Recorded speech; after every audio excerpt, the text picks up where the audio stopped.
The state of modern isekai anime is interesting, to say the least. On one hand, we're in an era of some of the most innovative and groundbreaking narrative an anime has to offer to date, with spectacularly animated action, iconic and well-written characters, and a story world you can't help but get immersed and sucked into.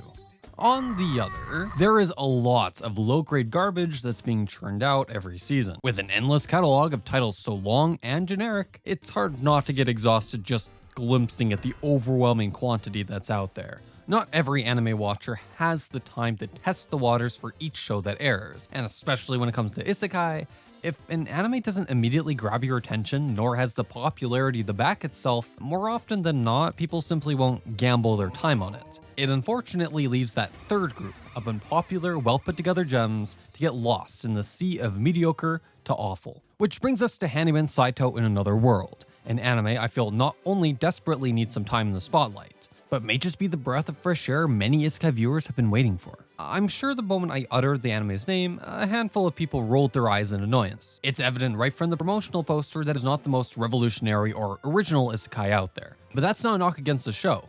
Not even close. Because what's more important than the originality of an anime's features is how that foundation is explored within the media itself. To simplify, elements of the show may feel mundane, but at the same time, it manages to stand on its own as something special, something worth breaking down, something worth talking about. Handyman Saitou is an isekai that offers a well-needed change of pace for the scene, accompanied by fantastic characterization, side-splitting humor, pockets of dazzling animation, and a surprisingly emotional and culturally relevant central message that simply hits different. Handyman Saitou is and isn't a lot of things, but if I could classify it as anything, it's something well worth your time. Hopefully, I can do this anime some much-needed justice, and can convince some of you to give the seemingly substandard isekai a chance.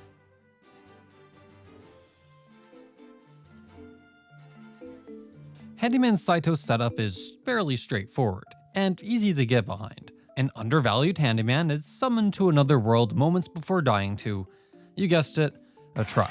He's taken in and recruited into a small dysfunctional adventuring party, and from here a majority of the anime centers around Saitou's time with the group as they explore the local labyrinth to make a living, and the challenges such a lifestyle entails. Occasionally, each episode is broken up into what I can only describe as a series of loosely connected sketches, giving the audience a closer glimpse into the daily lives of our main and supporting cast. These segments range from one-off gags, to everyday slice of life, to dynamic and meaningful backstories, and offer a nice break from the usual antics of the main group, peeling back the curtain and giving the audience a stronger understanding of the characters' personalities, backgrounds, and world they live in, steadily building on top of one another over time, nicely fleshing everything out. The anime slowly transitions away from comical casual fun, but in its place we get some well-written character drama and much-needed narrative progression. At times, there can be some pretty harsh tonal shifts between scenes, but I think the anime actually handles that whiplash pretty well, to the point where it's not really a noteworthy detriment to the viewing experience. While there's not too much of an overarching story to tell, that's something I kind of admire the anime for. When you boil it down, it's admittedly pretty tough to tell an elaborate and intricate story about an isekai handyman, and in my opinion, the best type of isekai is one that narratively justifies the jump from one world to another. While exceptions of course exist, I consider this the baseline most isekai should strive for. And not only does Handyman Saitou justify its existence as an isekai, but the world jump plays a significant role in the main character's personal journey. And Saitou's particular situation, in the context of what an isekai can be, is explored in a really interesting way. Unlike a lot of isekai protagonists, Saitou has zero god-given or hidden powers, nor the affinity to even use this world's magic. The skills Saitou has to offer are exactly what you would expect for a handyman. He's professionally skilled in appraising and repairing items. You know, more practical and reasonable skills for a handyman to have, which extends to things like picking the locks to treasure chests, carrying essential adventuring equipment, or using his developed knowledge of the world to craft useful combat or navigation strategies for his party. He's nowhere near close to strong, but the services he provides can be powerful in the right setting. He does his best to lend a helping hand where he can, using his exclusive sets of talent to ensure he's not dead weight. And because of each party member's personal shortcomings, Saitou proves again and again that his assistance makes him an indispensable member to the group, whether he realizes it or not. Though this isn't the first isekai to feature a protagonist with zero special skills or powers, I really like the approach Handyman Saitou took. There's a special charm to Saitou's handyman uniform juxtaposed alongside these stereotypical fantasy outfits. Saitou's contribution to the party offers an interesting dynamic that you just don't see explored much in isekai nowadays. He's forced to rely on his party, but they equally need him just as much. It's a very human story. Even if Handyman Saitou feels familiar to pre-existing fantasy worlds, this anime satisfies that particular itch and isekai hasn't been able to in what feels like forever. And within the bigger picture, it's those smaller storylines and encounters Saitou and the others face that truly give this anime its shine. As a result, it helps the isekai stand out from the competition, even if on the surface it seems like it has nothing new to offer.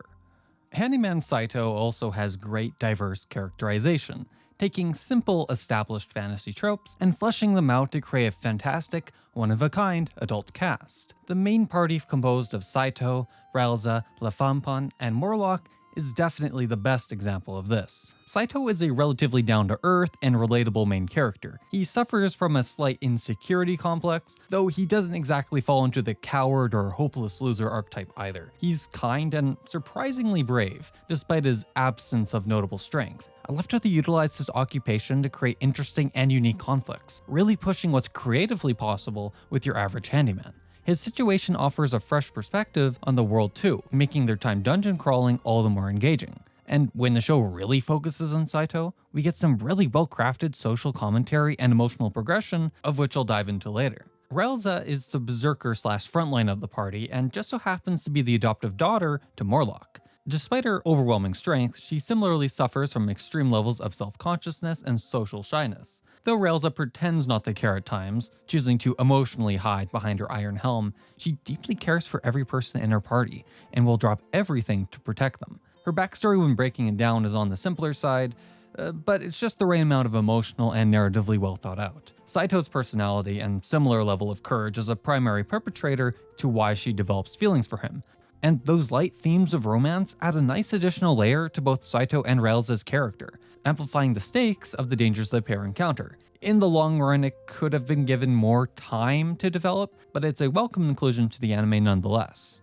Lafanpan, the Moonlight Fairy, acts as the party's cleric and support, and I mean that both in the combat and emotional sense. On her own, Lafanpan doesn't have a lot going for her. Her main gimmick is in exchange for her healing, she demands compensation by charging gold coins, a fee not just exclusive to others, but her own adventuring party. She has her reasons, so it doesn't exactly come from malice or greed, but the concept in of itself is kind of funny when you really think about it. Where Lafanpan truly shines though is how she supports and amplifies the other leads, either by pushing them through emotional roadblocks or bringing out the best in others through words alone. She's not the funniest character, but her specific interactions with the cast are some of the greatest in the anime. That honor would go to the old mage Morlock, the comic relief of the show. He's overpowered as hell, but ironically he sometimes can be more of a hindrance than anything else. From his poor memory requiring Saitou to help finish his incantations, to his chronic back pain, slowing the group down when they're in danger. Just about everything else you come to expect of a man his age, which includes his more perverted womanizing tendencies,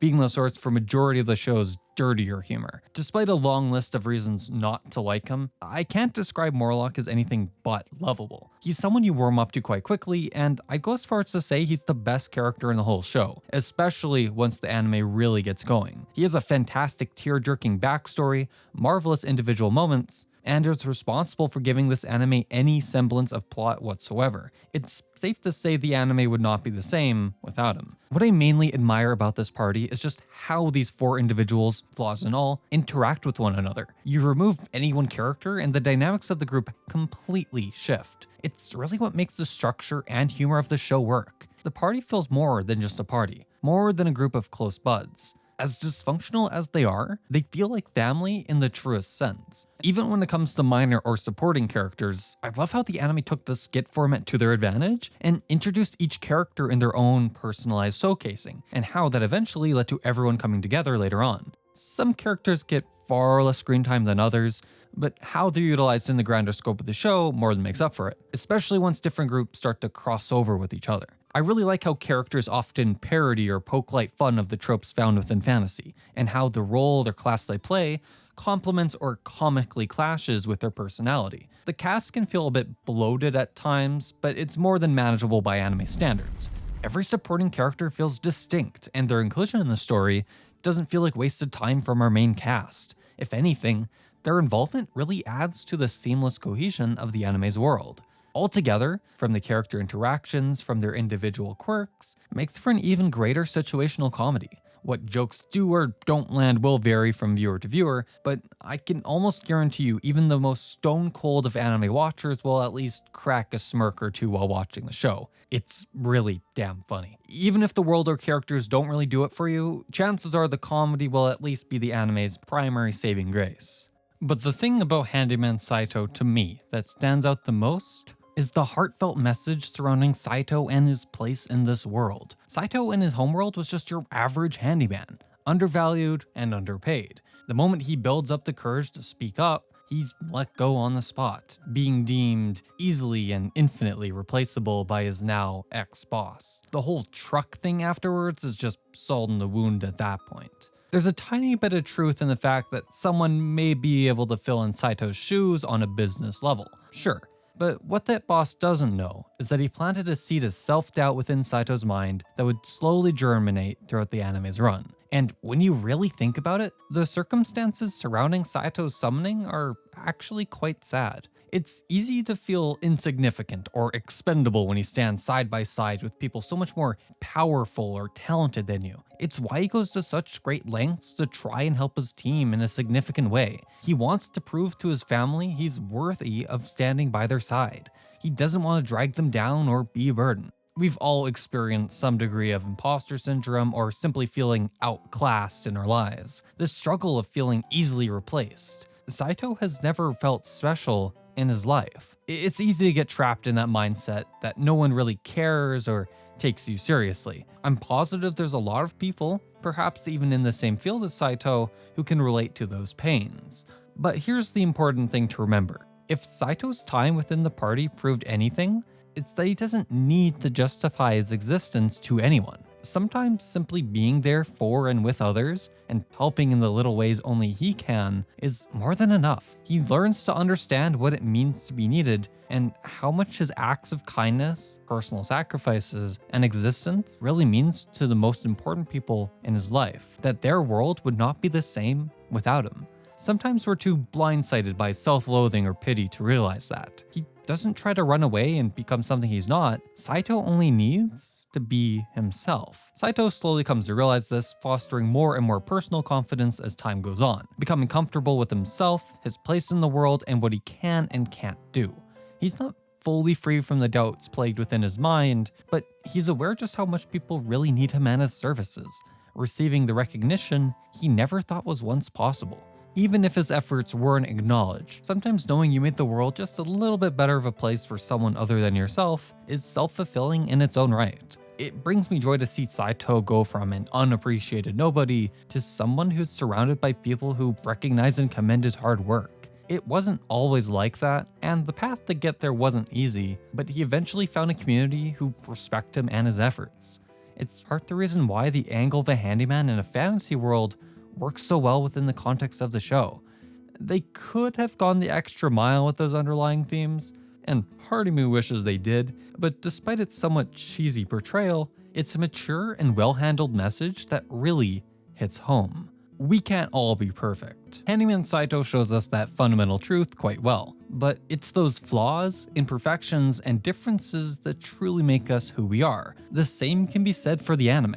Handyman Saitou isn't perfect either, but it's a comfy, heartwarming isekai with a strong identity. Handyman Saitou in Another World is really one of a kind. If you're looking for a really great isekai and all-round good anime in general, I strongly encourage taking the time to check this gem out. It's fun, epic, wholesome, whimsical, features a catalog of admirable characters, is visually well put together, and will leave you feeling warm and happy inside once it's all over with and done. And so much more I haven't even touched upon. I'm not trying to oversell it, because again, it's not peak fiction. but it is an anime I feel deserves far more attention than it's currently getting. It's one of those isekai where you don't have to be a fantasy or isekai fan to enjoy it, making it accessible to almost anyone. If you do choose to watch Handyman Saitou, or have already seen it, perhaps leave a comment on what you thought of the anime. I don't see much discussion of the show online, so I'm curious to see what people's opinions on it are.